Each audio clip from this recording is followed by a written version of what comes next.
Tournai-sur-Dive, charmant village situé aux confins de la plaine d'Argentan et adossé au premier contrefort du pays d'Auge, mérite sans doute plus de notoriété.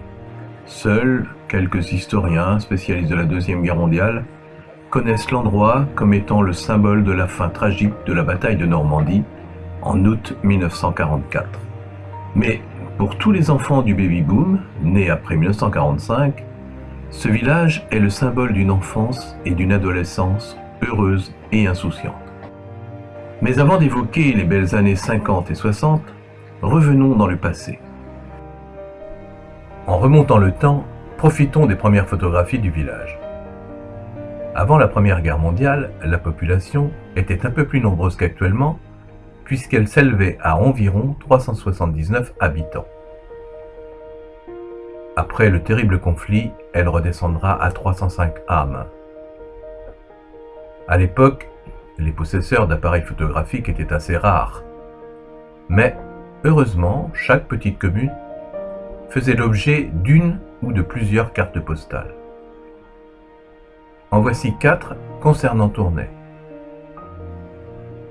Comme on le voit, la bourgade, essentiellement agricole, vaquait à ses activités champêtres et s'enorgueillissait de son mégalithe haut de 4 mètres, la pierre du Bordeaux. On aimait aussi se réunir sur la place de la Croix, dont l'aspect changera beaucoup dans les années suivantes. Mais cette sérénité ne dure pas. En août 1914, la guerre éclate. C'est la mobilisation générale. C'est pour tous les Français le début d'une guerre abominable qui durera 4 ans. La plupart des Tournaisiens en âge vont servir au 104e régiment d'infanterie, basé à la caserne Molitor à Argentan. En effet, à l'époque, les régiments sont régionaux et plusieurs frères peuvent partir ensemble et se faire tuer par un obus au même moment et au même endroit. Pour cette guerre, on était mobilisable de 18 à 45 ans. Les soldats du 104e vont partir à la guerre, coiffés de leur célèbre casquette rouge. Ils ne seront équipés de casques qu'à partir de septembre 1915. Nous les voyons ici descendre la place Henri IV à Argentan et se diriger vers la gare et de là vers le front. Le 104e d'infanterie est au feu dès le 21 août devant le village de Heth en Belgique. Là, il va subir des pertes considérables.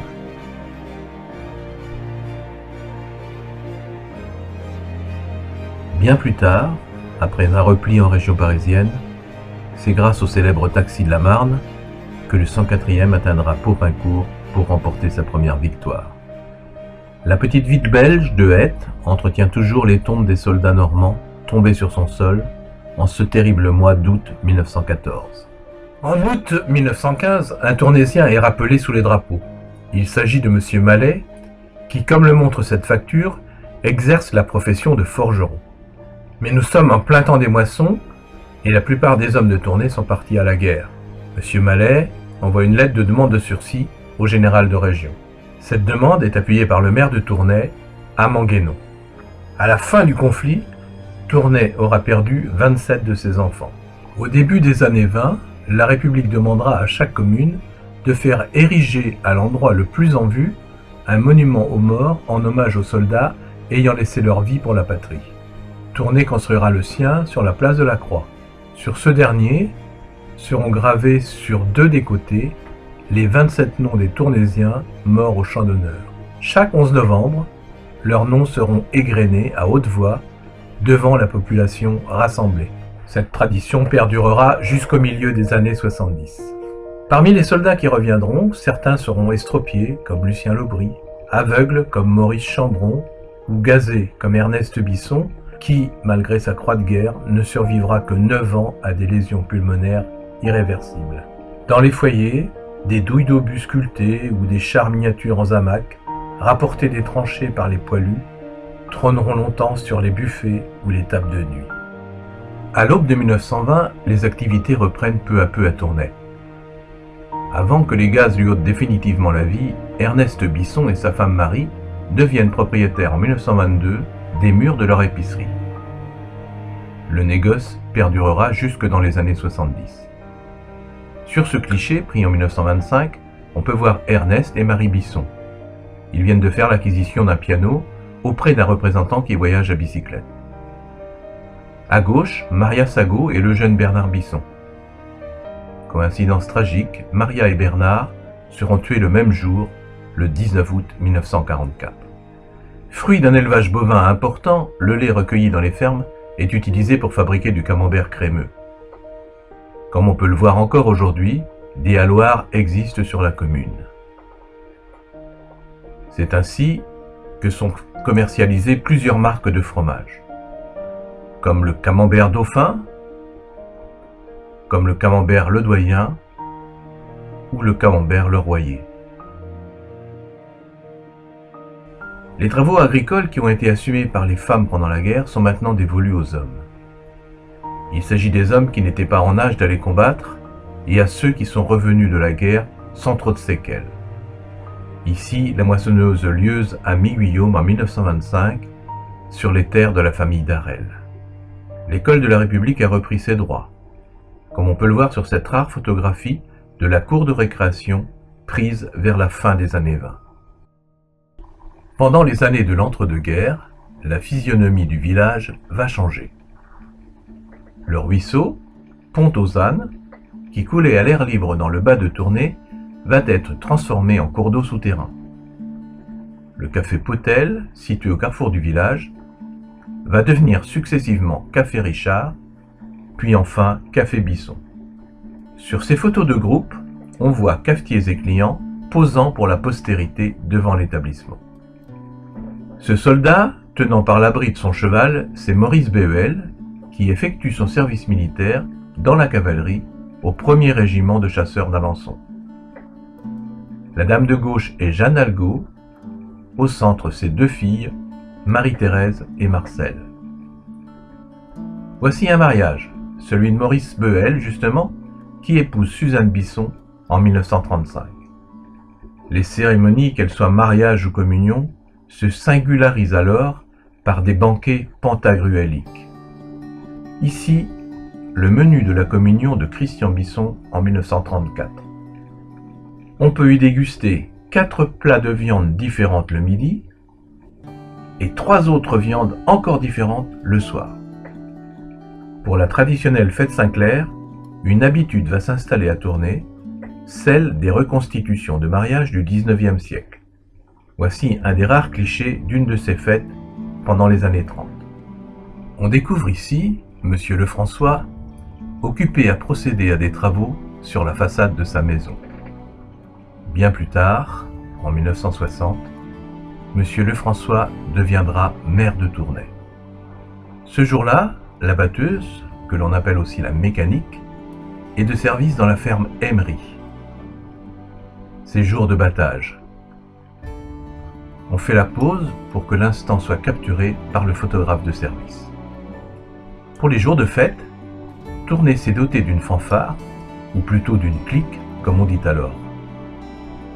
On aime aussi les représentations théâtrales. À Tournai, une troupe amateur est créée. En robe blanche, on reconnaît Marie Emery. Mais qui est ce curieux personnage barbu ? Nous sommes à une époque où les sujets prennent le temps de poser devant l'objectif. Ici, l'épicière, Marie Bisson, ainsi que sa fille Suzanne, et Thérèse l'aînée dans la cour de l'épicerie. Autre groupe, pris vraisemblablement dans le parc de la propriété du Bénil. Au centre, Madeleine Blanchard.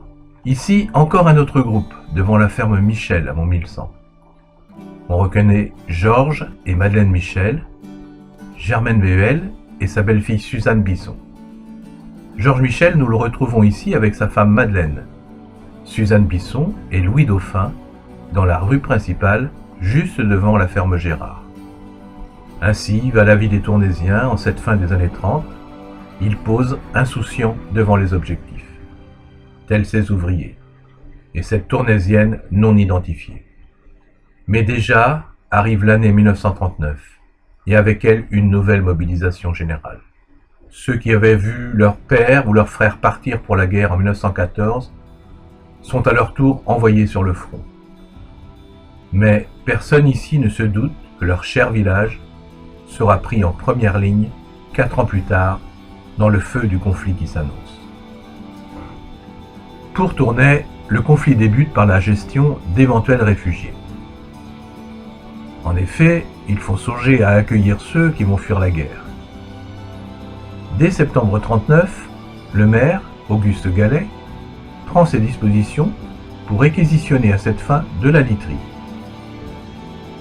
Ici, un avis destiné à Germaine Béhuel. Bien sûr, les Tournaisiens en âge sont mobilisés, comme Bernard Bisson, 19 ans, que l'on voit ici en compagnie d'un de ses camarades tournaisiens, mobilisé lui aussi. Bernard est affecté au 35e régiment d'artillerie.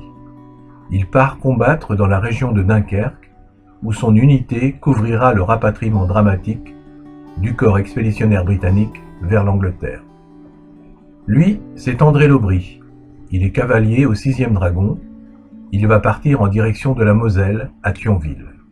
Maurice Béhuel, 28 ans, est lui versé au 17e régiment de dragons. Il se battra à Valenciennes. On le voit ici, avec sa mère et avec sa femme. Puis, entouré de 2 autres appelés. La guerre va tourner au désastre pour l'armée française, et dès la fin mai 1940, l'armée allemande va occuper les 2 tiers de la France. Les premiers fantassins de la Wehrmacht arrivent à Tournai et s'installent chez l'habitant à coup d'ordre de réquisition. La France doit fournir à ses vainqueurs matières premières, énergie et nourriture. De ce fait, les denrées se font rares et le nouveau régime, cantonné à Vichy, met en place un système de tickets pour le ravitaillement. Il faut des tickets pour tout. Nourriture, bien sûr, mais aussi pour les vêtements, pour le tabac, pour l'essence. Voici la carte de vêtements de Suzanne Béhuel et la carte de tabac de René Morin. À l'épicerie de Tournai, les Allemands paient avec leur monnaie d'occupation. De plus, le soir venu, comme le montre ce panneau retrouvé dans les archives de l'épicerie, il faut respecter le couvre-feu imposé par l'occupant. Voici un des rares clichés pris à Tournai pendant la guerre. Il date de 1942. On y voit André Cardon, qui deviendra André Naël, et Marie Lenné, accompagnée par Lucien Laubry, reconnaissable à la prothèse qui remplace son bras perdu pendant la Première Guerre. Toutefois, la promiscuité avec l'occupant se passe ici à Tournai sans trop de problèmes. Un jeune garçon de 9 ans, Pierre le Sergent, découvre à la Noël 1942 un gros paquet offert par les 2 soldats autrichiens qui logent chez lui. Un cadeau comme il n'en a jamais eu. Une jolie petite voiture mécanique, une Viva Grand Sport avec sa clé. Cependant, le Reich commence à perdre des batailles à l'est de l'Europe. Il faut trouver dans les pays occupés la main-d'œuvre qui va remplacer dans les usines les Allemands mobilisés devant Stalingrad. C'est ainsi qu'est institué le service du travail obligatoire. Les jeunes en âge sont obligés de partir travailler en Allemagne, comme l'indique cette carte du STO. Elle appartient à Bernard Bisson. Ce dernier ne partira pas et deviendra réfractaire. Nous voici en avril 1944 et cela fait maintenant 4 ans que la France est occupée. Pourtant, les choses ne s'arrangent pas pour Hitler. Ses pertes sur le front Est sont considérables. Et le bruit court qu'un débarquement des Anglo-Américains est imminent. Où ce débarquement aura-t-il lieu? Dans le nord de la France, en Bretagne ou sur les plages normandes? En ce mois d'avril, personne ici à Tournai n'en sait rien. Comme s'il anticipait la tragédie qui allait suivre, l'abbé Marcel Launay, curé du village, organise avec d'autres prélats du 16 avril au 7 mai 1944 une mission de prière.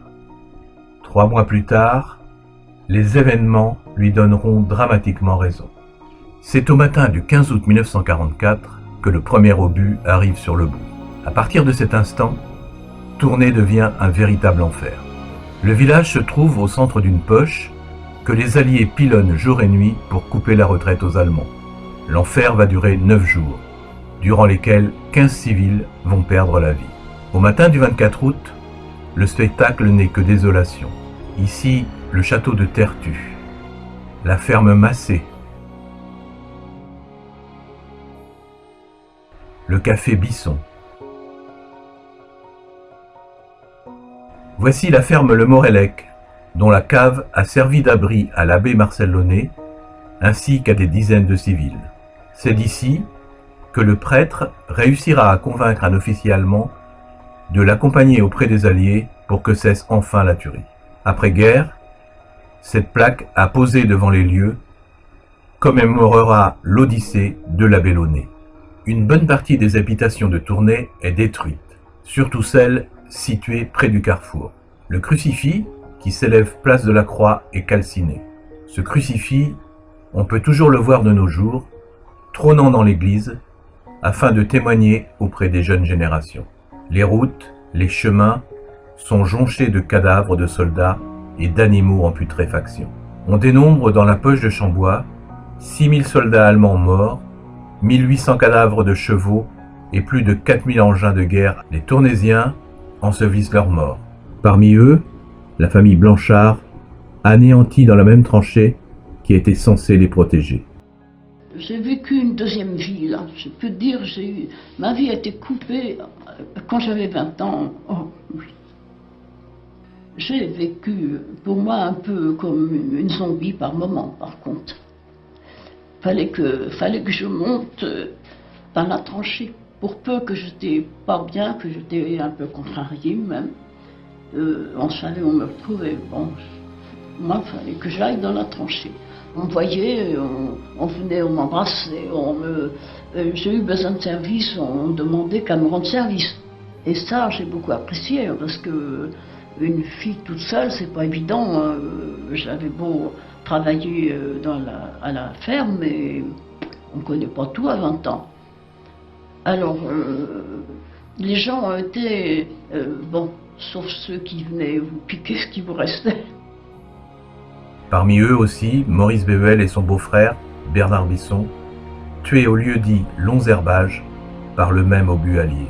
Le long défilé des prisonniers allemands descend la route d'Aubry sous l'œil des GIs pour regagner le lieu de leur captivité. Dans la campagne, quelques Tournaisiens posent devant les vestiges encore fumants du champ de bataille.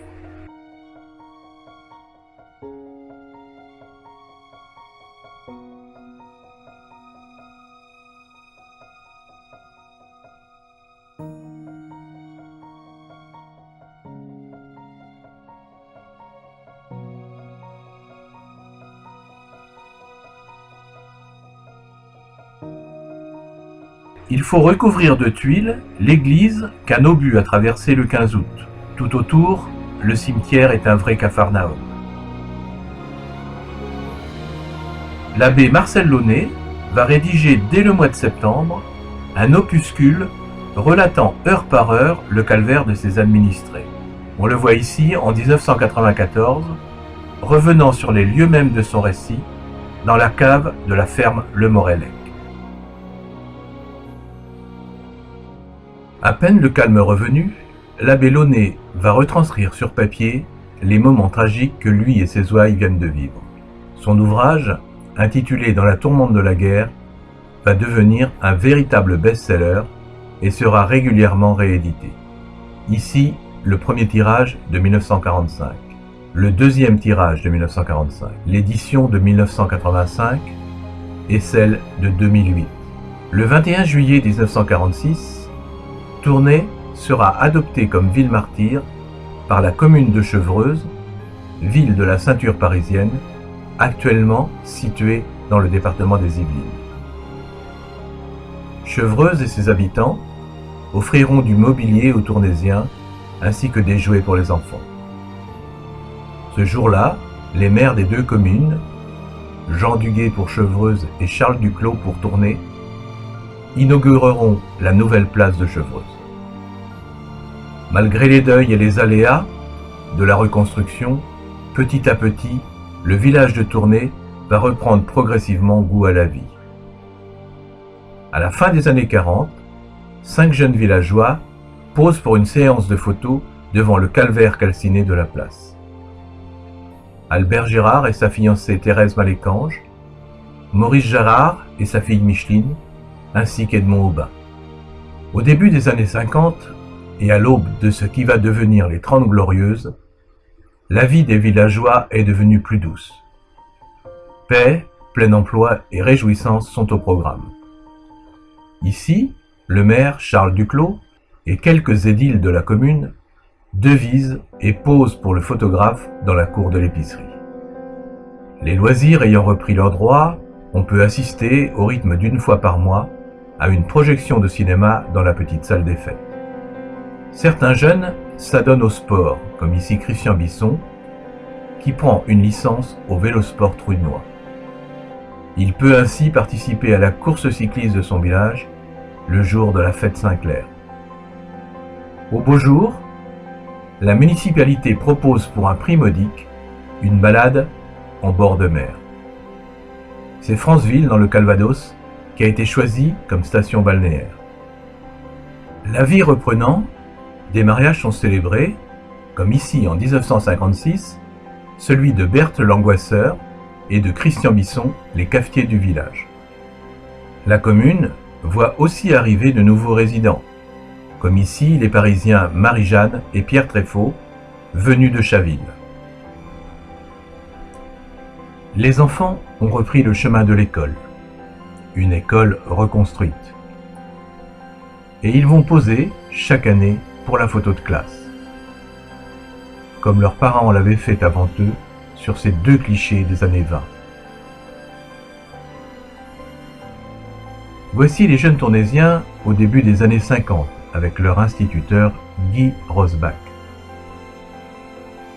Les voilà vers 1952. 1953.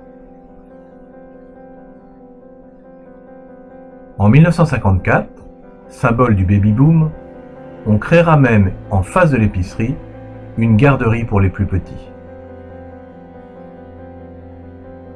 1956, 1958, 1960, 1962, 1963. Enfin, toujours en 1963, cette magnifique vue prise à l'intérieur de la classe. Pendant ces années 50, des fêtes qui vont rester longtemps dans les mémoires vont agrémenter la vie des Tournaisiens. Parmi celles-ci, cette reconstitution d'un mariage normand traditionnel qui obtiendra un véritable succès populaire.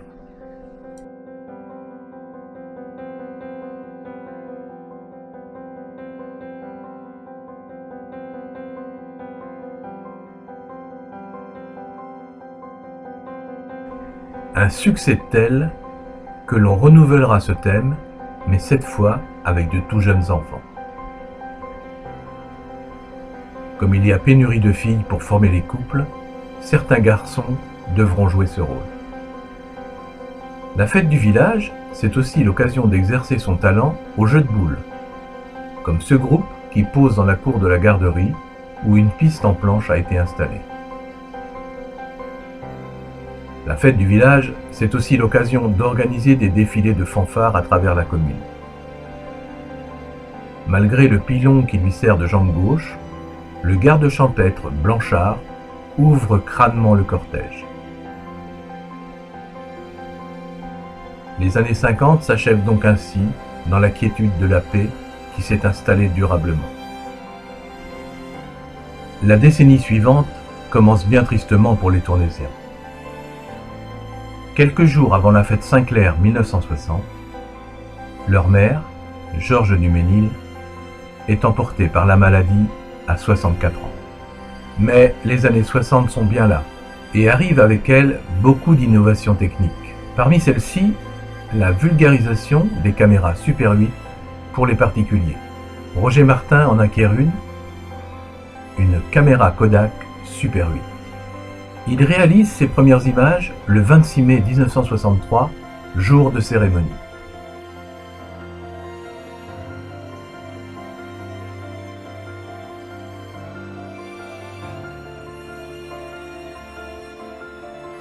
En cette belle journée ensoleillée, une douzaine d'enfants de Tournai, de Villedieu et d'Aubry ont revêtu aubes et brassards et vont célébrer leur communion solennelle.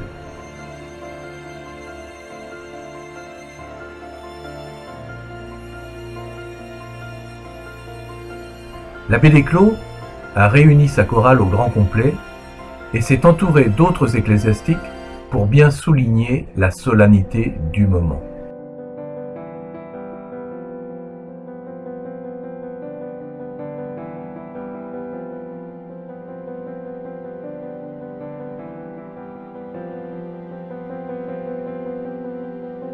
La communion solennelle est considérée à cette époque comme une étape religieuse incontournable. C'est l'occasion de grandes réunions familiales et c'est aussi l'occasion d'organiser des repas mémorables.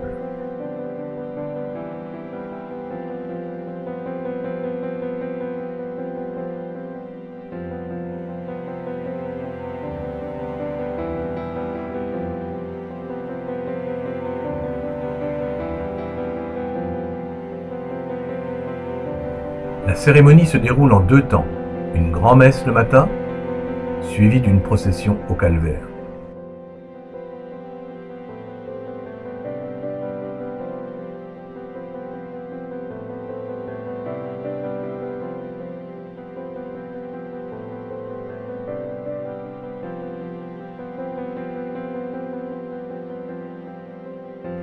Après le copieux repas du midi, au lieu de somnoler dans le canapé, piqûre de rappel avec les vêpres, eux aussi suivis d'une procession digestive.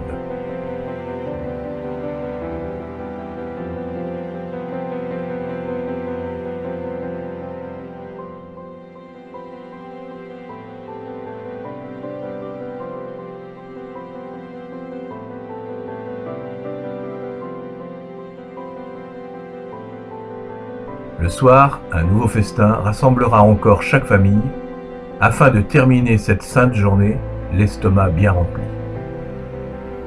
Avec les années 60, la traditionnelle fête Saint-Clair, célébrée le premier dimanche qui suit le 14 juillet, va connaître quelques évolutions.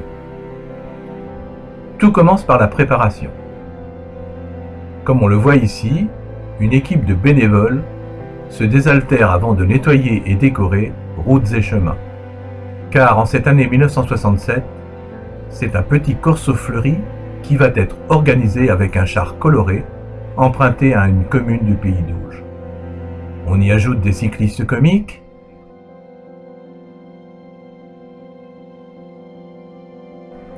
et les festivités peuvent commencer, les acteurs étant les Tournesiens eux-mêmes. D'ailleurs, pour cette occasion, la caméra Super 8 est de nouveau en action. Pour cette fête Saint-Clair 1967, le soleil et les amoureux sont au rendez-vous. Le public aussi. C'est Jean-Marie Lang, revêtu d'un uniforme de tambour-major, qui ouvre le cortège, précédant la voiture qui, équipée d'un puissant haut-parleur, va propager à la ronde de bruyants accents sonores. Des majorettes de la région caennaise et la fanfare de Lonlay-l'Abbaye ont été invités pour l'occasion. Sur le char, composé d'une multitude de fleurs en papier de couleur, dessinant un antique moulin à vent, on reconnaît la meunière, Odile Lebris, et le meunier, Philippe Godet. Le groupe folklorique de Chambois précède les jeunes cyclistes comiques, juchés sur de drôles de vélos, fabriqués pour l'occasion par le comité des fêtes.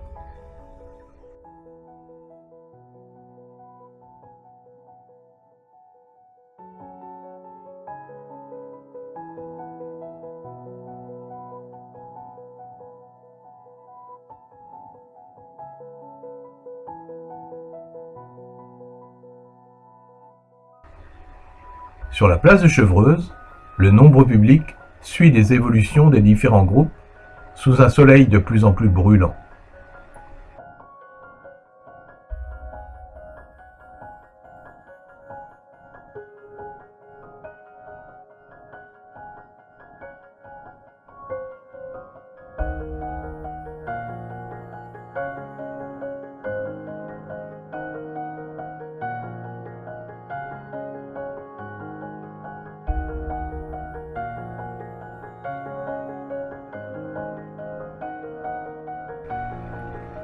Puis la parade repart pour un ultime tour de village.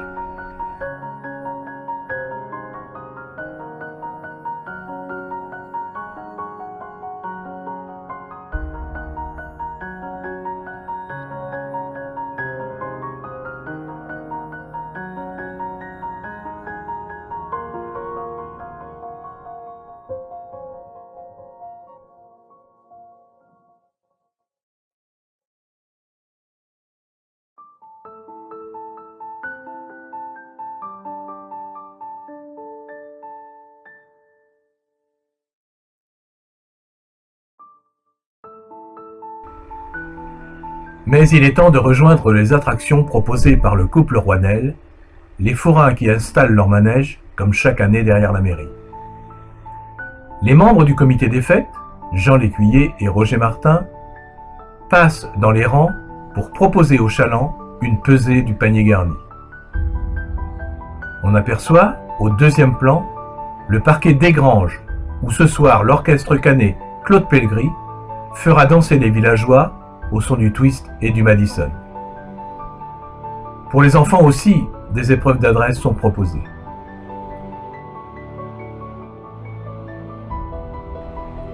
On reconnaît ici l'adjointe au maire, Pauline Duménil,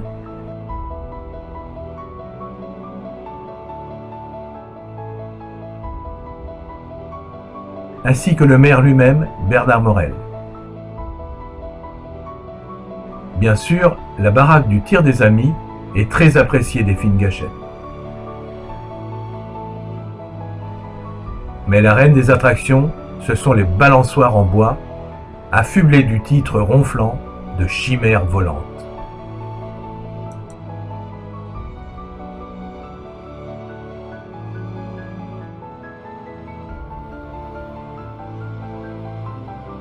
Vu le succès de la fête 1967, il est décidé en 1968 de proposer à nouveau un défilé coloré et fleuri.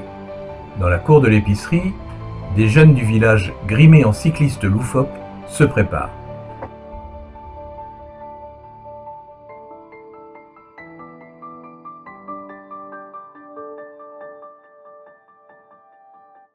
Cette année, ce sont les Tournaisiens eux-mêmes qui ont fabriqué le char représentant une chaumière normande.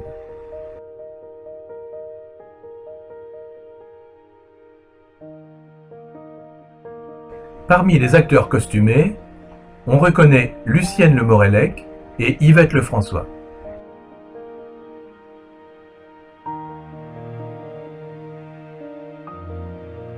Le rôle du tambour-major sera tenu pour cette année 1968 par Gilles Lécuyer.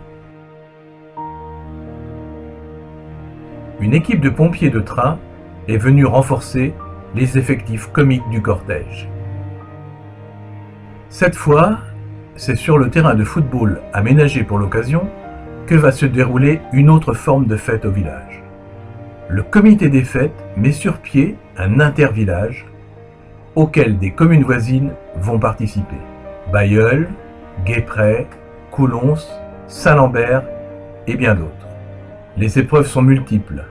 Faire franchir une barre à un ballot de foin ou établir un relais en se lançant des bouteilles d'eau.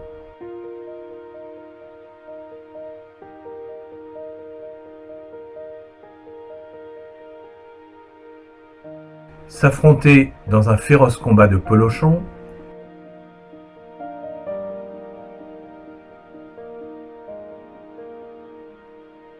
ou participer à l'épreuve reine, le tir à la corde.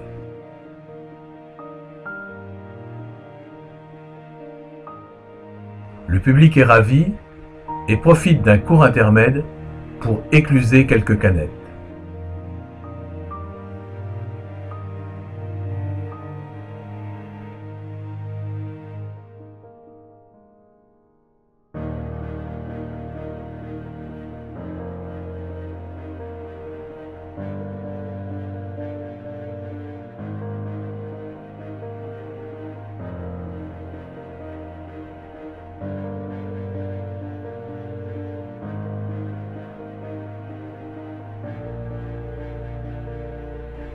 Puis les épreuves reprennent. C'est à un relais cycliste très physique que participent maintenant Jacques Morel,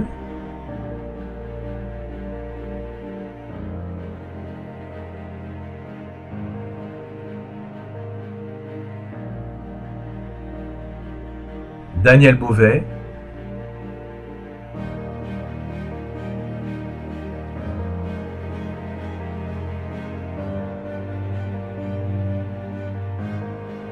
et Michel Paton.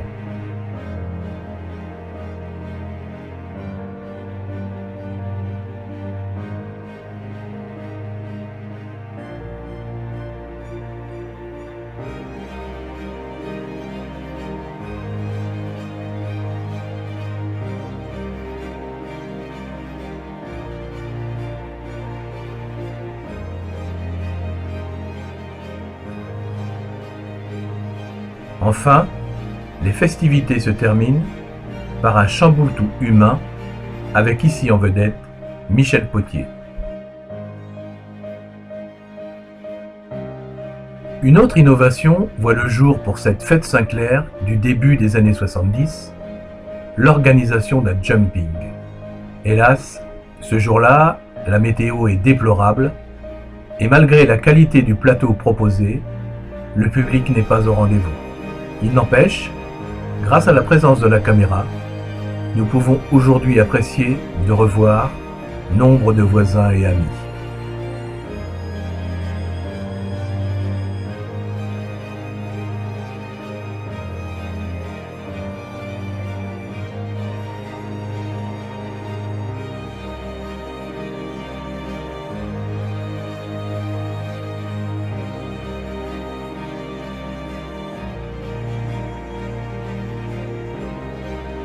Les festivités d'été terminées, les Tournaisiens se voient aussi proposer une autre occasion de se rassembler. En effet, au milieu du mois de novembre, un nouveau rendez-vous est organisé. Il s'agit d'une épreuve de cyclocross cycliste, dont le départ est donné place de Chevreuse et qui se conclut devant la Croix-Basse. Comme ici, où Marie-Thérèse Paton offre la gerbe de fleurs au vainqueur. Mais voici que s'anime l'édition de 1966.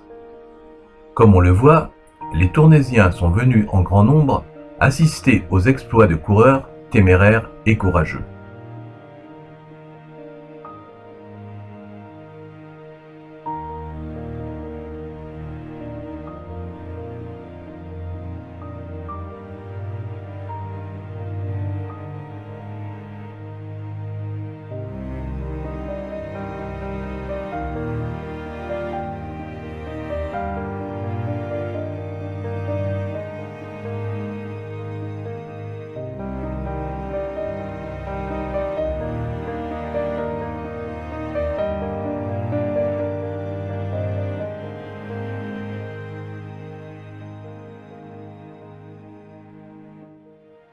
Profitant du terrain accidenté, constitué par les pentes du vivier, les organisateurs ont dessiné un circuit vraiment spectaculaire.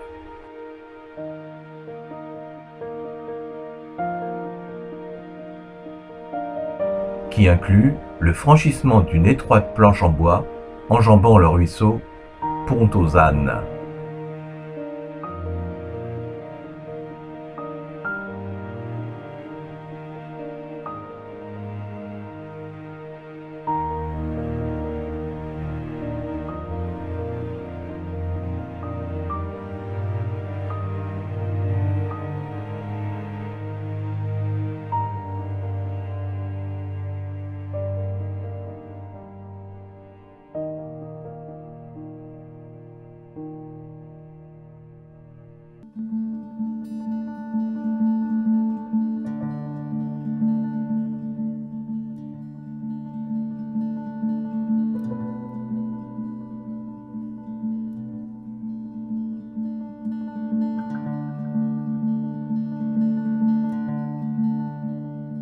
Les fleurs sont remises au vainqueur par Françoise Rouxel.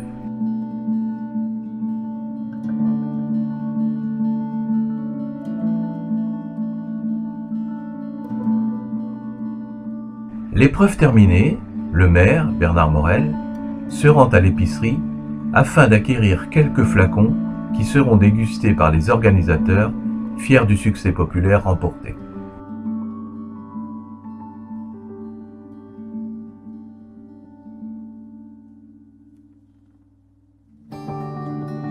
L'année suivante, en 1967, Jean Lécuyer, membre du comité des fêtes et organisateur, teste la célèbre voiture sonore des extincteurs TMI.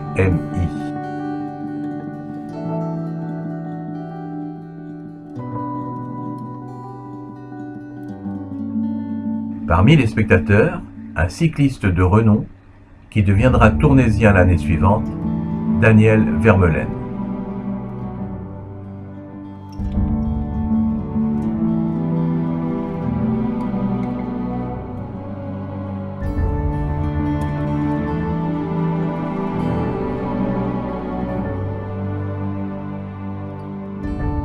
Le cyclocross intéresse également les plus âgés, comme Georges Morel, un des derniers tournaisiens vivants, acteurs de la Grande Guerre.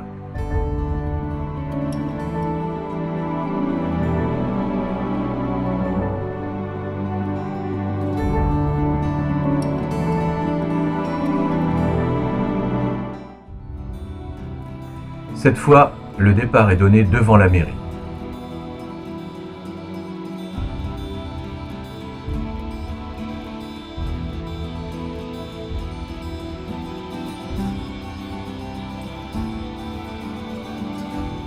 Et le tracé emprunte la rue Guénaud.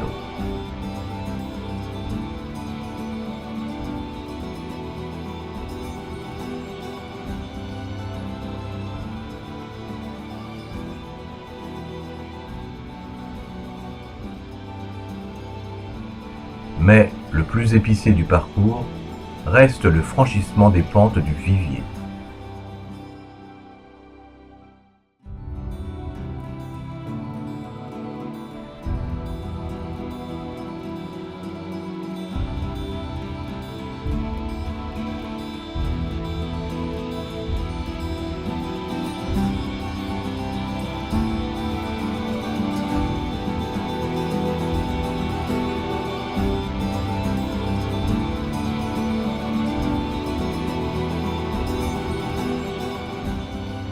C'est au tour d'Odile Lobry de célébrer le vainqueur, devant le regard admiratif de son père, si fier de sa fille.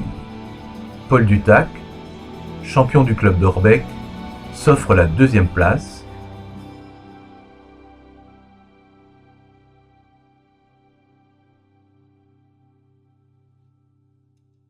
Et Claude Cuvigny, autre célébrité locale, termine dans le peloton.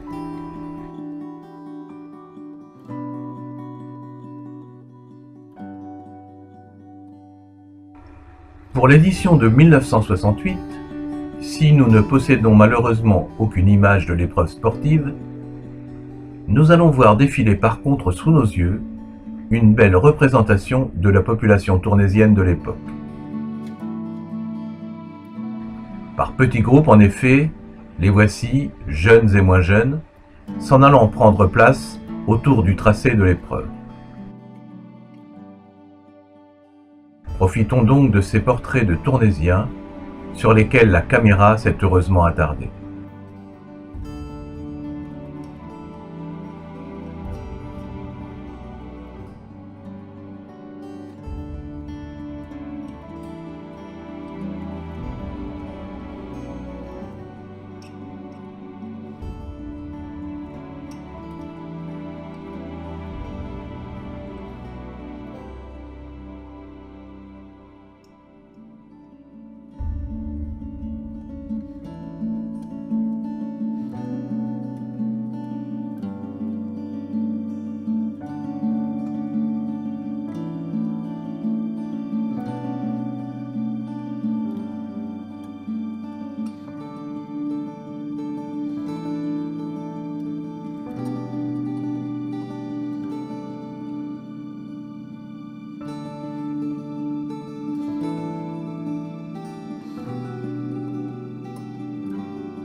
Pendant toutes ces années, le cyclocross de Tournai fut une vraie réussite sportive et surtout un rendez-vous convivial automnal très prisé par de nombreux Tournaisiens. Instauré depuis la moitié des années 50, un autre rendez-vous rencontre lui aussi un beau succès. En effet, la commune organise au début de l'été une excursion en autocar afin de proposer aux villageois de passer une journée conviviale au bord de la mer. C'est la petite station de Franceville qui a reçu les faveurs des organisateurs. Comme le montrent ces images, c'est l'occasion de passer entre Tournaisiens une agréable journée estivale.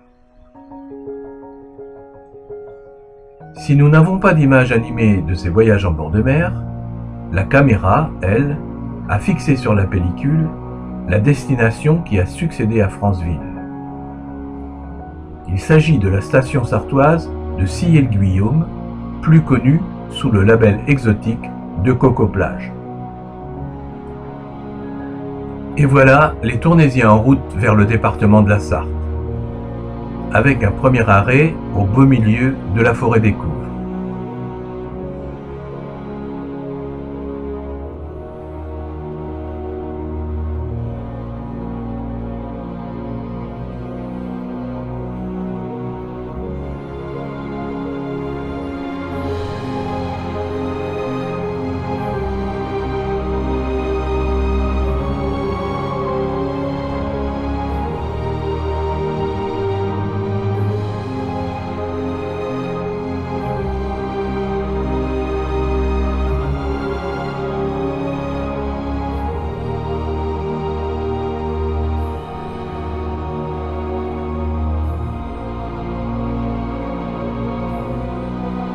Bien entendu, les notables de la commune sont là, tels Monsieur le maire, ainsi que les deux instituteurs.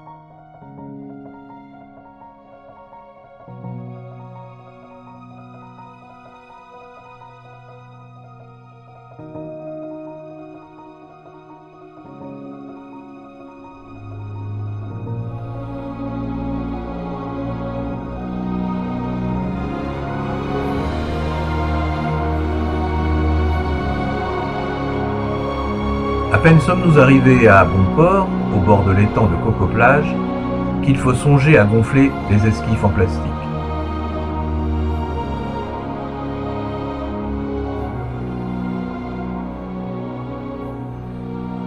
Il faut aussi penser à se sustenter.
Cette journée sera chaude, la buvette est prise d'assaut.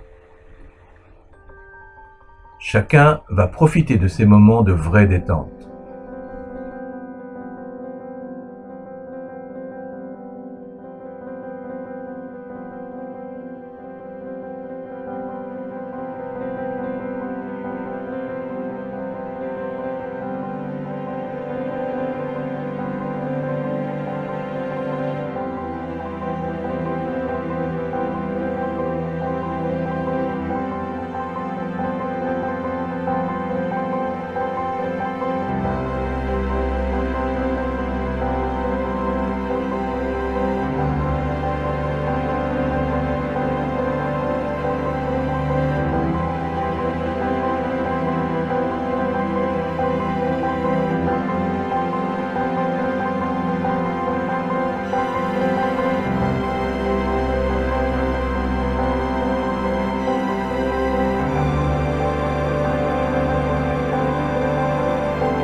Les enfants partent en croisière.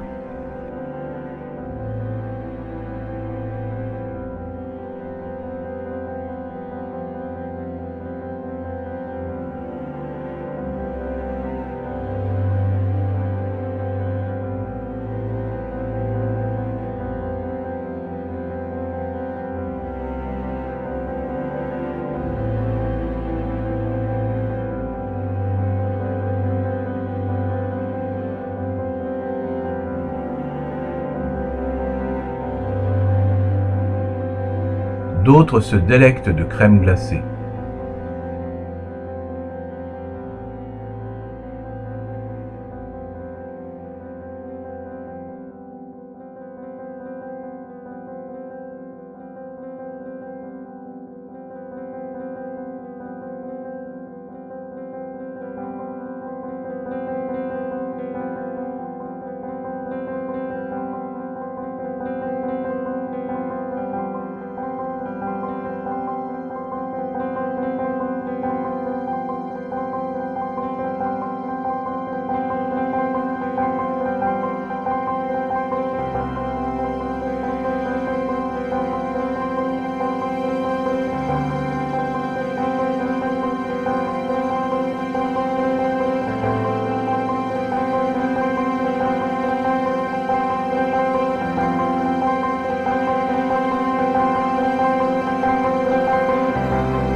Mais les petits sont surtout venus jusqu'ici pour faire trempette.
le manège pour les enfants,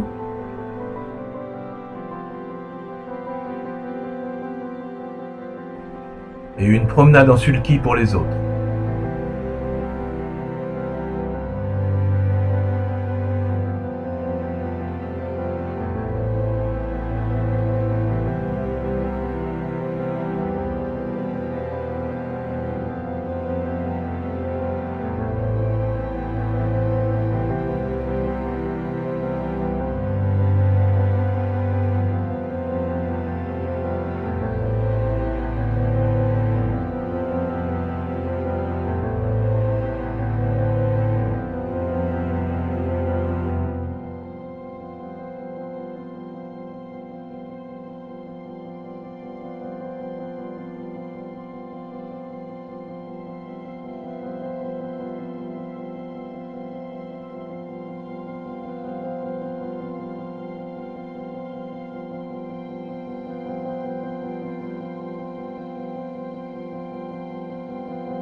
Cette année, pas de baignade, mais une partie de mini-golf, sport nécessitant des aptitudes athlétiques abordables pour nos conseillers municipaux.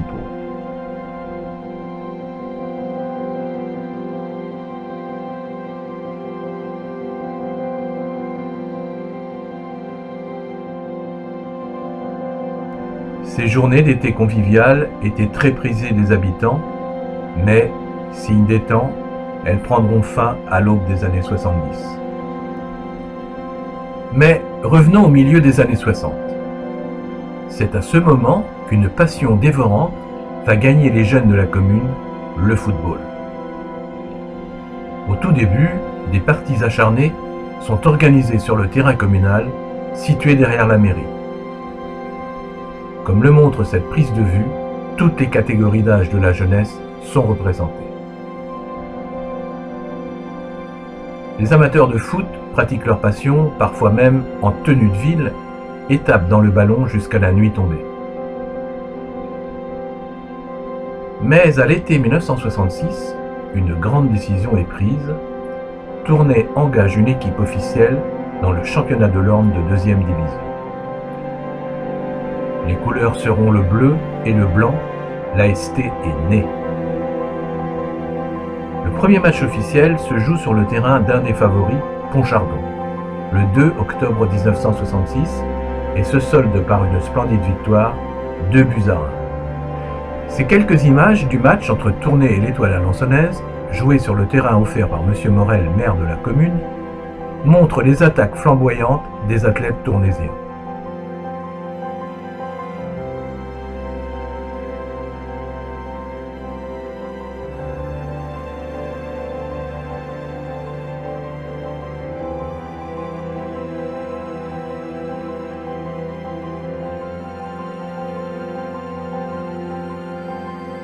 Le championnat c'est bien, mais l'AST va aussi briller lors des nombreux tournois de Sixte organisés en fin de saison, comme ici à Tournai même. Le nombre des licenciés augmente et dès 1968, une réserve est créée. L'équipe première, elle, continue à briller dans les divers tournois.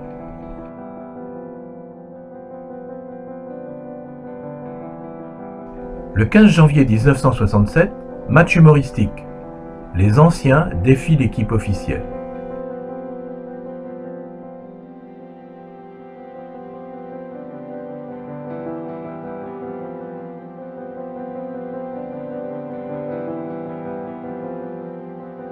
Et l'été suivant, une sélection féminine voit le jour pour un seul après-midi de gala. Le 30 juillet 1967, c'est une invitation spéciale qui fait se déplacer l'association sportive de Tournai-sur-Dive. En effet, l'abbé Desclos vient d'être nommé par l'évêché curé de la bourgade mayonnaise de Lignières-la-Doucelle.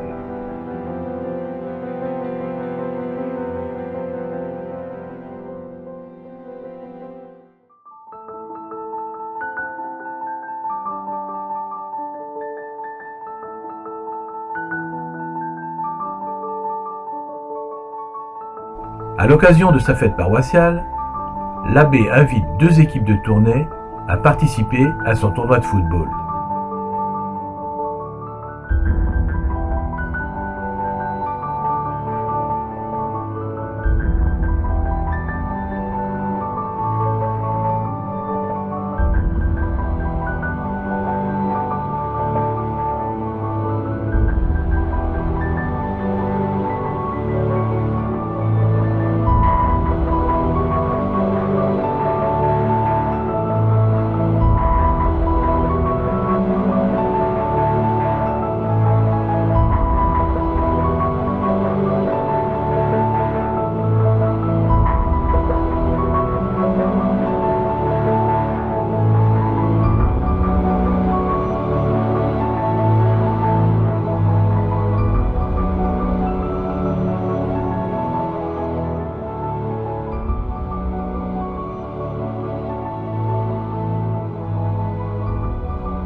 Tournai s'adjuge avec brio le trophée du vainqueur.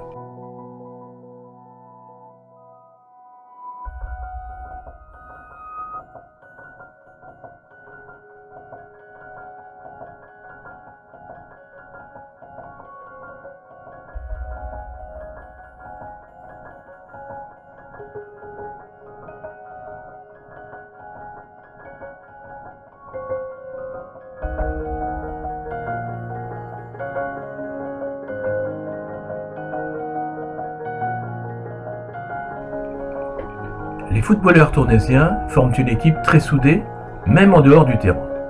Et quand l'un d'eux se marie, comme ici Bernard Gorier, surnommé Gaufret, ses coéquipiers forment une haie d'honneur à la sortie de l'église.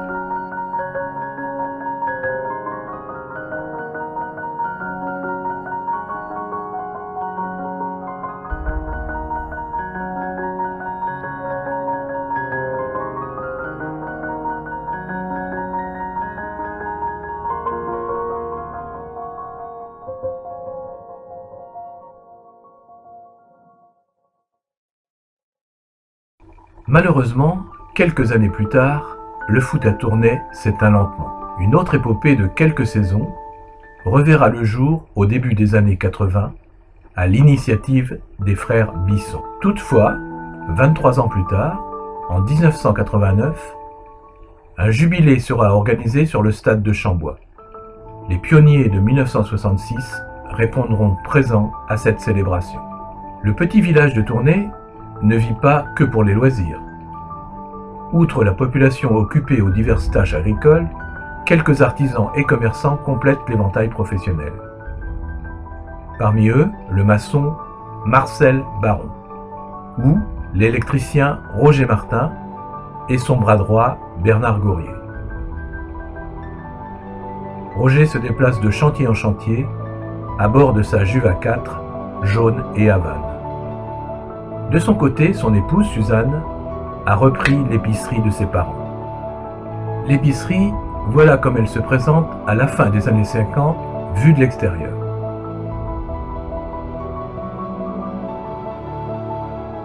Et vue de l'intérieur.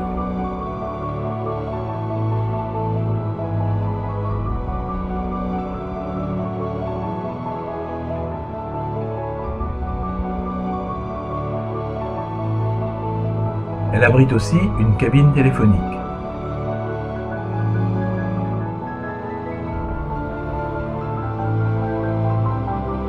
Dans l'épicerie de Suzanne, on y trouvait de tout. Et tout d'abord, les célèbres carambars dont il fallait collectionner les points BH pour s'offrir son ballon de foot. Les nombreuses marques de lessive dont beaucoup ont disparu aujourd'hui. Le vin des Rochers ou le célèbre rosé Cuisse de Bergère. Du savon de Marseille, mais aussi du tabac gris et les feuilles de papier pour le rouler. Et enfin, pour ceux dont le budget est plus confortable, des paquets de cigarettes manufacturées prêtes à l'emploi.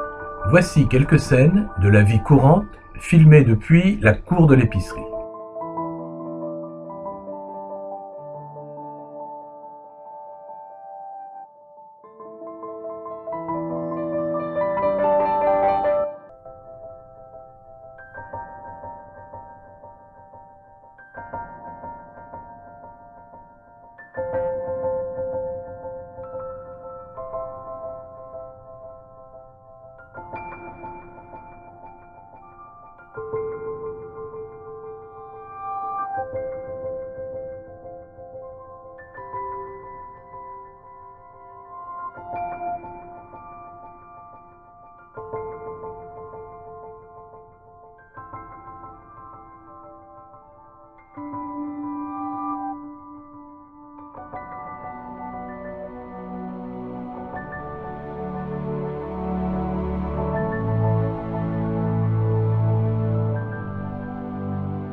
Ici, Suzanne, l'épicière, derrière son comptoir, où l'on distingue un réfrigérateur qui fait partie de l'offre du négoce. En effet, boîtes de petits pois et appareils ménagers se confondent, ainsi que les deux activités d'épicerie et d'électricité générale qui occupent le même siège social.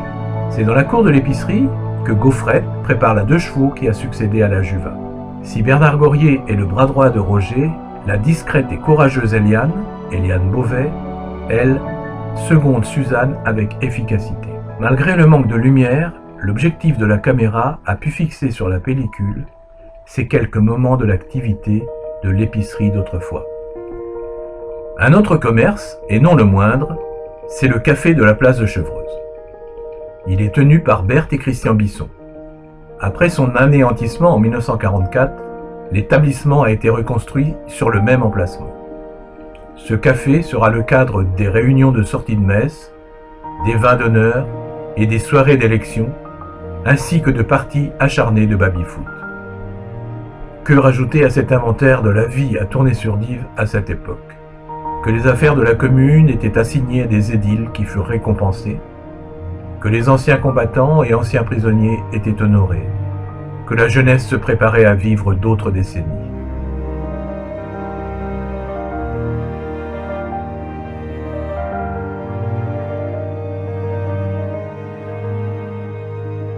Et que les spectacles, tels celui-ci, monté par les jeunes, seraient les derniers proposés aux villageois. Symbole des derniers soubresauts des années 60, l'arrivée à Tournai d'un curé progressiste qui fonde dès son arrivée un club fripounet.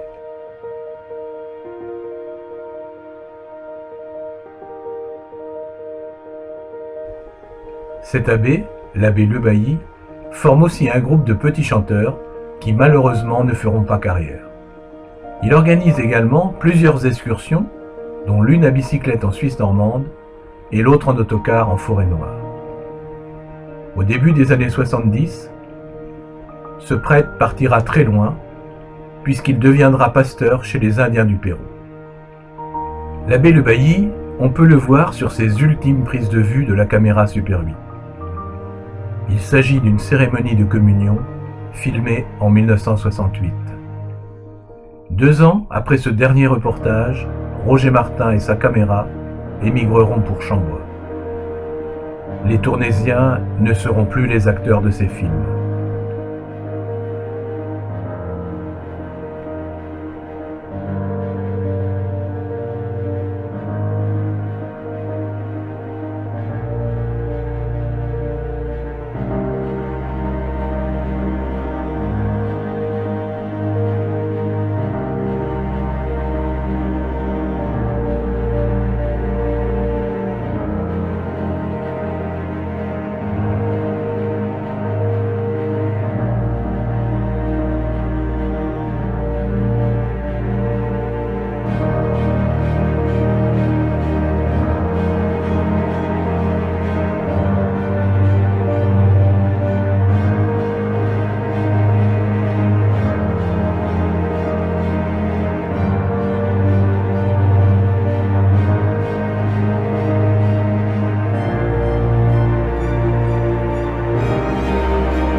Évoquons pour terminer une célébration plus récente. En l'an 2000, profitant de ce chiffre mythique, le maire de l'époque, Michel Paton, décide de rassembler plusieurs générations de Tournaisiens afin de franchir ensemble le passage au siècle suivant. C'est sur ce symbole que nous clôturons notre voyage dans le temps. Refermons ainsi la page de ces moments passés en communauté et qui constituent pour tant d'entre nous nos belles années.